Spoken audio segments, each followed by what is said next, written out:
Welcome everyone to this week's video lecture for History 2316, Modern World History. This week what we're looking at is the Age of Enlightenment and the connection of the Enlightenment age philosophies and their connection with these ongoing age of revolutions that we're seeing in the New World. Last week we saw the establishment of European colonialism in the Americas alongside the growth of some other empires around the world. But this week what we're going to be looking at is what could be considered a rather quick decolonization process. What we tend to see in the Americas is starting with the American Revolution in 1776, very shortly after that, most American nations are going to claim independence from their former colonial powers. So a lot of nations down in Latin America that we recognize today are going to be kicking Spain out during this time.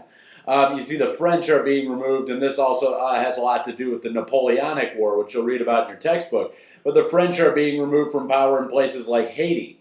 And so really what we're looking at, and what I just wanted to touch on in this video, was this connection between Enlightenment era thought and revolutions. Why is it that once people start going down a certain philosophical path, that's going to spur them on into saying, we no longer want to be governed by some metropole over in Europe. People here in America don't really want someone in London telling them how things are going to be anymore.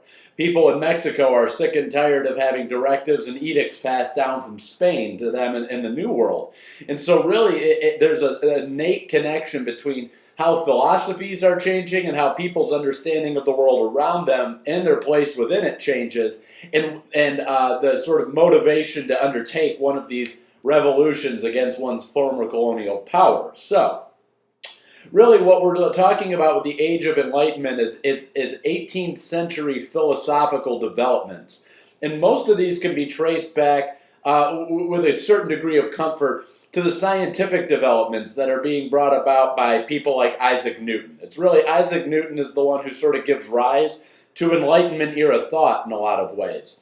And he's not necessarily postulating on the person within the larger society. He's not talking about liberty or social contracts. What he's talking about is very physical, and it has a lot to do with how people are going to understand the metaphysical world around them. But really what Newton is discovering is he ultimately discovers this process, or the sort of formula by which gravity takes hold. And, obviously Newton, the apple falls and hits him in the head, and that's how the narrative goes, he discovers gravity. But really what it's about, what Newton really introduces into the scientific community, which will spread down to the philosophical and the social scientist community, is that you cannot accept something that you cannot see, measure, or quantify. In other words, if I can't actually get my hands on it, tell you, for example, I have a bottle of water here. Don't tell me this is a bottle of water. Tell me it's a bottle of water with a certain number of liters within it, that it has some certain qualities that can be proved scientifically. If you were to put it under a microscope, you could see the molecules all moving as a liquid. Basically what Newton is pushing for, without going too far down this scientific rabbit hole and boring and confusing everybody, really what he's saying is everything in nature and in science can be observed and measured. And really what that's going to do is it starts to throw people's view of the world in flux. Now it's important to understand that when you're saying if it's not visible and I can't measure it, it's not real. That's essentially what Newton is saying. That's the gist of his philosophy. And if it's not measurable and I can't see it, it does not exist. It is not something that's real. But ultimately, there's something rather large and looming in almost every human society that can't be seen and can't be measured. And that is God, religion, any sort of religious structure. God is, as far as Europeans of the 1600s were concerned, God is this ever-present force. He's in everything. He's everywhere you go, everywhere you look. Everything that happens because of God. But Newton says, I got news for you. God is not impacting everything that happens in your day-to-day life. What's happening is we have certain forces, and when something of a certain mass falls, it falls to the earth. And you can figure out why using a scientific formula. And what this starts to do is it makes people challenge the place of God in their world. In previous years, if you didn't understand something, then it was God. Just in the same way we look back into the Middle Ages and we see the bubonic plague spreading around in Europe. Well, they didn't know that fleas that were on top of mice were carrying a disease that they were then biting and spreading to humans. And thus, they don't understand the medical process by which the plague is spreading. So they say, God must be angry with us. We must have done something wrong according to God. And so all that kind of, those notions and those sorts of arguments, they go out the window during the Age of Enlightenment. And this is going to usher in an entirely new age of philosophy, as I mentioned. And it has a lot to do with a lot of really big processes. And as we are a global history or a world history class, we're concerned with the big picture stuff, right? The cause and effect on a global scale. What we're seeing is people start to challenge the place of God in the natural world. And then they also start to challenge the place of kings within the political world, of monarchies, of empires. Why is one person being ordained and given divine rights? So much of kingship within Europe and really around the globe is built on this notion of divine right, meaning God has ordained one person or one lineage or one family to rule a country in perpetuity for the rest of time. That's the notion. And so when people start challenging even the primacy of God in everyday natural events, people also start saying, well, if God's not there, if God's not the one who made the apple fall off the tree, if that's gravity, then who's to say he's actually telling this king that he needs to rule all of us and it's God's will? And so people start to challenge the sorts of governments that are being practiced during this time. And that's when you see the rise of concepts such as personal liberties, constitutional governments, protecting the individual from the authoritarian regime, from the structure that can actually enact consequences. You have to protect the individual's rights against that. It's when we start hearing these notions like personal freedoms, every man should live free of harassment. You see a push for the separation of church and state. This is such a huge process. It impacts everything that people are thinking about and doing during this time. And it gives rise to a number of other thinkers, people like Rousseau, Montesquieu, Voltaire, Adam Smith. All these guys start to challenge, and John Locke, they start to challenge the primacy of the governmental systems that were in play at this time. And ultimately what we're going to see is in the colonies, that's taken a step further. Because not only are you now being ruled by some monarch in Europe, you're being ruled by some monarch in Europe while you live in New York. Or you live in Guadalajara. I don't know if Guadalajara was established then. Or you live in Jamestown in the Caribbean. It doesn't really matter. The fact is now you're answering to somebody in England who probably doesn't even know what your best interests are, let alone have your best interests in mind. And you're having a government overseas represent your interests. In the age of personal liberty, in the age where people are starting to come up with the idea that every landowning male of a certain age should be able to vote, should be able to have a say in how their government runs. This is the attitude that starts to spark the age of revolution. We have the revolution in the United States going from 1776 to 1783. They're saying there's no taxation without representation.